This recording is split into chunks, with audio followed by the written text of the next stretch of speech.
Levítico,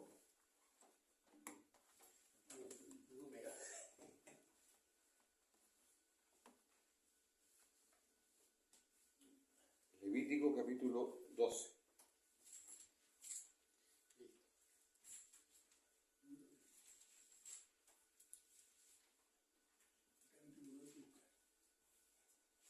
Levítico capítulo 12, vamos a leer todo el capítulo 12, todos juntos.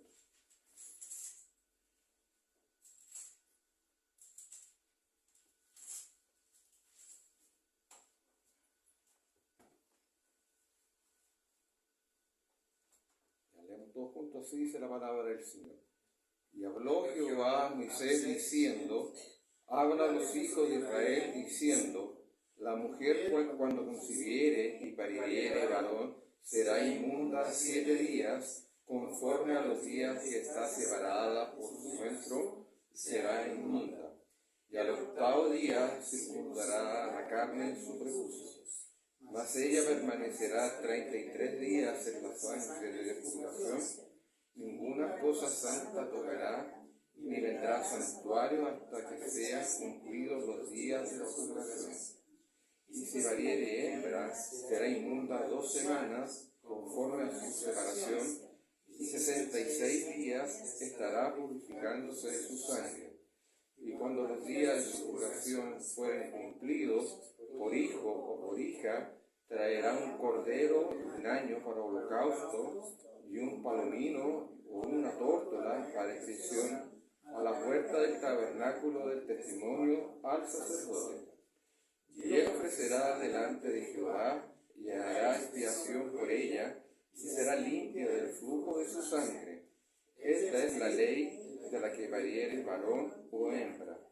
Y si no alcanzare su mano lo suficiente para un cordero, tomará entonces 2 tórtolas o 2 palominos, y uno para holocausto y otro para expiación. Y el sacerdote hará expiación por ella y será limpia. Oremos. Amado Padre Celestial, damos gracias por tu palabra. Permite que la predicación y la meditación en ella sea clara y expedita, Señor, tanto para nuestros hermanos y también dando la claridad para exponerla por el lado mío. Se tú bendiciéndolo, Señor, y estando atento para obedecer el sabio consejo tuyo. En el nombre de Cristo, te lo pido todo, nuestro Salvador. Amén. El término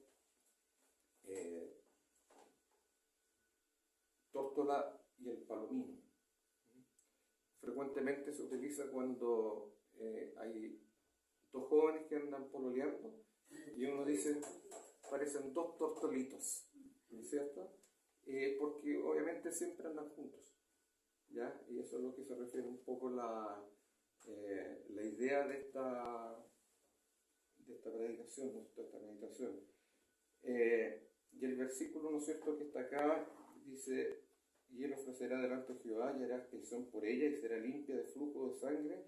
Esta será la ley de la que pariere varón o hembra, y en su, ¿no es cierto?, en su condición, dice el versículo 8, y si no alcanzare su mano lo suficiente para un cordero, que siempre se da un cordero por expiación de los pecados, tomará entonces 2 tórtolas o 2 palominos, uno para holocausto y el otro para expiación. Y el sacerdote hará expiación por ella y será limpia. Entonces aquí hay una condición bien simple de lo que es la claridad que nos entrega la palabra del Señor. Y desde la antigüedad, ¿no es cierto?, que conocemos la palabra del Señor, el término de tórtola ha sido usado como figura poética, ¿ya? Para referirse, por ejemplo, al amor, ¿ya? Lo que decíamos nosotros, que aparecen 2 tortolitos, ¿ya? Y el rey Salomón, en su poema al amor, usó estas frases para describir principalmente momentos sublimes en la relación de los que se aman, pero de los que se aman de verdad. Dice en Cantares 2, 10 y 12, mi amado habló y me dijo, levántate, oh amiga mía, hermosa mía, vente, porque aquí ha pasado el invierno, hace mudado la lluvia se fue, hanse mostrado las flores en la tierra y el tiempo de la canción es venido. En nuestro país se ha oído la voz de la tórtola. Cantares 2, 10 y 12. Entonces, aquí ya se está hablando en la parte del amor, ¿no es cierto?, que se describe en la palabra del Señor. Y la figura de la tórtola también se usa de una actitud con el mismo fin, por observar que generalmente se ven las dos tórtolas que habíamos mencionado, o los dos palominos, juntos, porque siempre estos animales andan juntos.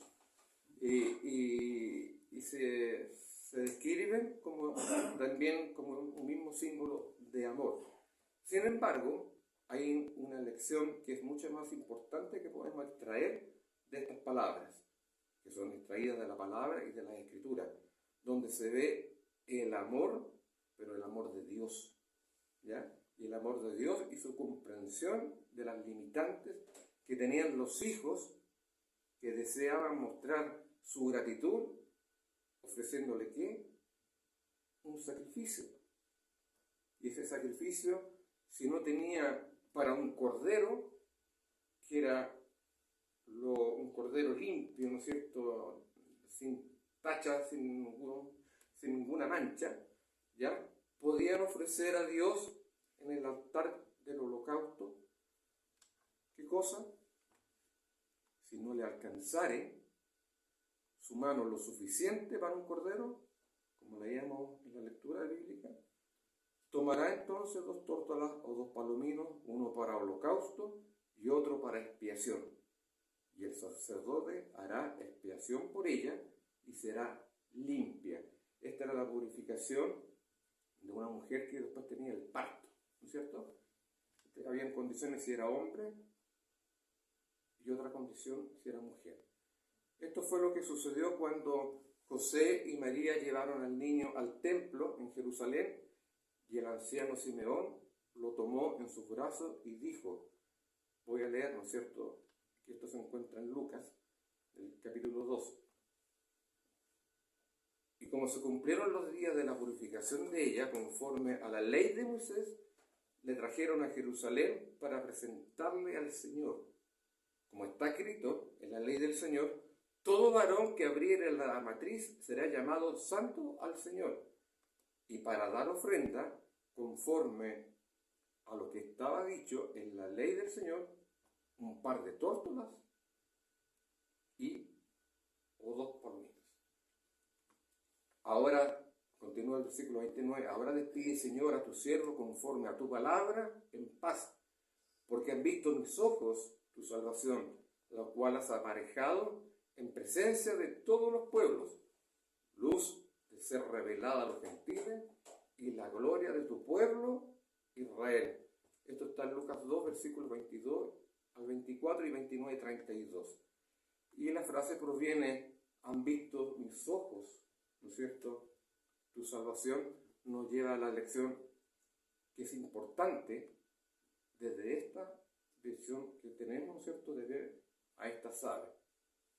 Primero, redención.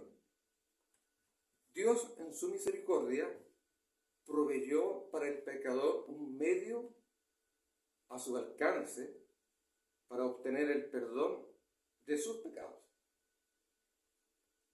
Lo hizo en los ritos contenidos de la ley dada por Moisés y lo hace para todos en este día.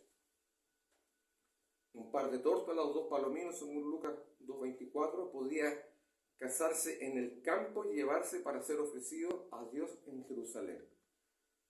No se necesitaba tener dinero, sino el deseo de obedecer y la fe de que podía presentarse ante Él con las manos vacías.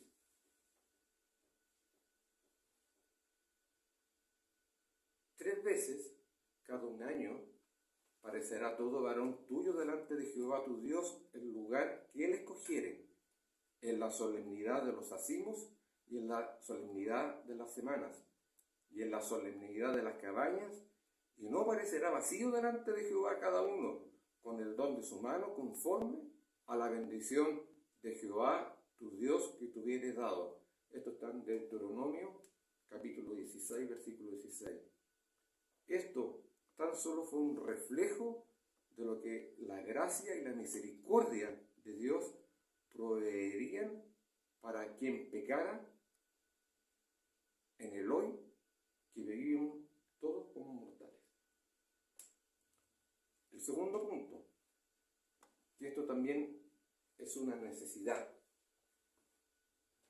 Mentir, codiciar, tener algo en estima más que a Dios, son pecados ante los ojos del soberano, de Dios, ¿no es cierto?, del Todopoderoso. Ahora, ¿quién no ha fallado en uno de los 10 mandamientos? La palabra del Señor dice que no es justo ni aún uno. Tal vez se piense que esto no es importante, pues esta ley no es para los que vivimos hoy. Pero no es el hombre quien hace las leyes, sino el juez de toda la tierra, quien es siempre justo y quien no admite ningún tipo de cohecho. Y él declaró: el alma que pecare, esa morirá. El Hijo no llevará por el pecado del Padre, ni el Padre llevará por el pecado del Hijo. La justicia del justo será sobre él, y la impiedad del impío será sobre él. Ezequiel 18, 20. Pero lo más importante, el alma que pecare, esa morirá. Estamos nosotros ante una alternativa de aceptar esta verdad, ¿no es cierto? Y lo hemos hecho, ya lo que hemos recibido al Señor. Y si alguno no lo ha hecho, también tiene una posibilidad de rechazarla. Pero el que rechaza debe saber que ignora, ¿no es cierto?, lo que ha de padecer. Porque es mejor ser de Dios que estar sin Él. Ahora, uno podría decir en forma ilustrativa, ¿no es cierto?, a quien se le sorprenda tirando basura, le será consignado. ¿Ya? Que en realidad uno le puede decir a todos: pueden tirar cuanta basura quieran, pero tengan cuidado que nadie lo sorprenda haciendo. ¿Ya? ¿Cierto? El que quiera pecar, que siga pecando.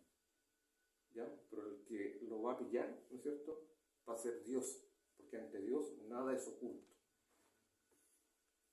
El salmista declara: Señor, delante de ti están todos mis deseos, y mi suspiro no te es oculto. Salmo 38, 9. Y esto va mucho más allá de lo que nuestras acciones o lo que yo pueda descartar en que mis anhelos y mis deseos sean ocultos a Dios. Mucho menos aquellos que proyecto o puedo desarrollar escondido de mis semejantes. Ante Dios, nada es oculto. Ahora, para cumplir los primeros requisitos, ¿no es cierto?, los primeros 2 puntos, hay un tercero, ¿ya?, que es el arrepentimiento. ¿Ya? El que no acepta lo citado ante la Biblia, ¿no es cierto?, el arrepentirse como verdad, y reconoce que ante Dios no puede escapar de ser sentenciado como pecador, y si en su corazón está esta pregunta: ¿qué debo hacer? ¿Qué debe hacer el pecador? Entonces dirá lo mismo que lo que decían los atenienses. En Hechos 17, 30 y 31, empero Dios, habiendo disimulado los tiempos de esta ignorancia, ahora denuncia a todos los hombres en todos los lugares que se arrepientan, por cuanto ha establecido un día en el cual ha de juzgar al mundo con justicia, por aquel aquel varón al cual determinó, dando fe a todos, con haberle levantado de los muertos. Este es el primer paso. Sentir el dolor por los actos cometidos. ¿No es cierto? ¿Acaso nosotros no lo hicimos? ¿Acaso nos dimos este primer paso, ya, de sentir el dolor por los actos cometidos que ofendieron a Dios? Aunque fueron hechos muchos por ignorancia y otros fueron hechos adrede. El segundo paso es confesar nuestra incapacidad para satisfacer las demandas de la justicia divina. Nosotros éramos incapaces, ¿no es cierto?, de poder limpiarnos. Se hacían sacrificios, ¿no es cierto?, un cordero, ¿no es cierto?, para poder limpiar los pecados. Ahora, el dinero no será suficiente, ni tampoco mis esfuerzos me podrían llevar a alcanzar lo que Dios pide, ni tampoco mi vida, pero si la entrega para cubrir su culpa. ¿Qué le quedará después entonces a la persona, ¿no es cierto?, que no acepta al Señor después de haber muerto? ¿O qué le espera, ¿no es cierto?, al Hijo del Señor que ha aceptado a Cristo después de haber muerto?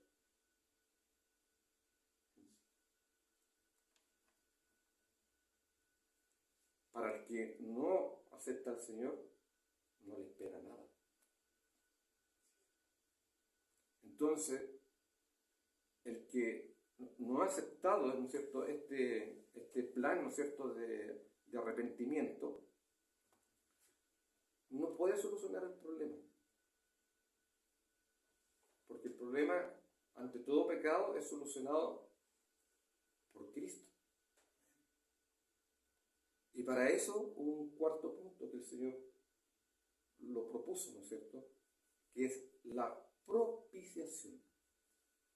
La brecha entre Dios santo y el pecador inmundo, allí está, infranqueable, y nada puede hacer u ofrecer el hombre para construir un puente que atraviese entre el hombre y Dios. El pecado no puede, ¿no es cierto?, acercarnos a Dios. Pero si Dios pensó en una forma de hacerlo, ¿y cuál es la propuesta? Por cuanto todos pecaron, están destituidos de la gloria de Dios, siendo justificados gratuitamente por su gracia, por la redención que es en Cristo Jesús, al cual Dios ha propuesto en propiciación por la fe en su sangre. Que ha propuesto en propiciación por la fe en su sangre, para manifestación de su justicia, atento de haber pasado por alto en su paciencia los pecados pasados. Romanos capítulo 3, versículos 23 y 25.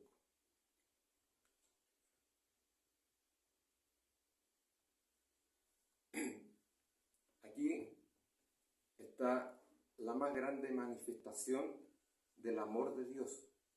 Él puso ¿a quién? A su Hijo como propiciación por nuestros pecados. Él murió ¿para qué? Con su sangre la justicia de Dios fuera satisfecha y entonces pudiera el más grande de los pecadores acercarse a Dios y pedir que le sea perdonado por la fe en la sangre de Cristo vertida en su favor, así como lo hizo en favor de los que le hemos recibido. Propiciación puede entenderse como el elemento que se propone para cerrar la brecha entre Dios santo y el pecador que es inmundo, es decir, Cristo hecho el Hijo de Dios. Y aquí está la misma verdad presentada en otras palabras, pero en un texto que está en Romanos 5:8. Más Dios encarece su caridad para con nosotros, porque siendo aún pecadores, Cristo murió por nosotros. Y esa verdad es pero tranquilizadora, ¿ya? Y nosotros la tomamos como tal. Porque yo, aún siendo pecador, el amor de Dios, ¿no es cierto? Cristo murió por mis pecados. Tenemos que notar que esto tuvo lugar siendo aún pecadores, porque Dios sabe que el pecador, ¿no es cierto?, nada puede hacer para franquear o para tener la cima que lo separa de él mismo, de Dios. Ahora podemos citar una quinta verdad de que debemos entender y que también nosotros creemos. ¿Y cuál sería? La quinta, la sustitución. La persona que no tenía los recursos suficientes para traer un cordero como ofrenda, Dios en su amor, en su misericordia, en su infinito amor, ¿no es cierto?, propuso que pudiera presentarse con un par de tórtolas o 2 palominos, lo que estaba más al alcance de la persona que no tenía recursos y quería consagrarse y entregar los pecados, pero para estar presente delante del Señor limpio, limpiando, ¿no es cierto?, no del Señor. Así, el Dios de toda la gracia que nosotros conocemos, también pensó en el pecador que no podía traer ofrenda, ni siquiera tórtola o palomino, por sus pecados, y proveyó algo, una cosa mucho más grande, ¿ya? A su propio Hijo unigénito, como el sustituto que era necesario para todos nosotros que éramos los pecadores. Y aquí está la sustitución. Entonces Cristo, al morir en la cruz, llegó a ser quien pudiera sustituir, ¿no es cierto?, al hombre o a la mujer, al joven, a la señorita, al niño, a cualquier persona, ¿no es cierto?, de cualquier clase social, alta o baja, que aceptara que Cristo dio su vida y vertió su sangre para cubrir sus pecados y satisfacer las demandas de la justicia divina, por ser un pecador que confesó que Cristo, como aquel que murió en el lugar, y por lo que tanto se compromete mi vivir para Él. Mi gratitud hacia quien lo dio todo por mí. Ese que también lo dio todo por ustedes. Ese que lo dio por todos los escogidos desde antes de la fundación del mundo. Sustitución demanda una postura recíproca. Creer que Cristo murió por mí y aceptar que todo esto yo debo vivir para Él. Retribuir, ¿no es cierto?, lo que hablaba un poco en la mañana. El amor de Dios demanda que acepte esta realidad y que diga que el amor de Cristo me constriñe. Él murió por mí y yo viviré para Él. Y termino con esta cita que está en 2 Corintios 5, 14 y 15. Porque el amor de Cristo nos constriñe, pensando esto, que si uno murió por todos, luego todos son muertos, y por todos murió para que los que viven ya no vivan para sí, más para aquel que murió y resucitó por ellos. Que el Señor nos bendiga, porque hemos recibido, ¿no es cierto?, este amor tan grande de ser hechos limpios, ¿no es cierto?, por la sangre preciosa de nuestro Señor Jesucristo.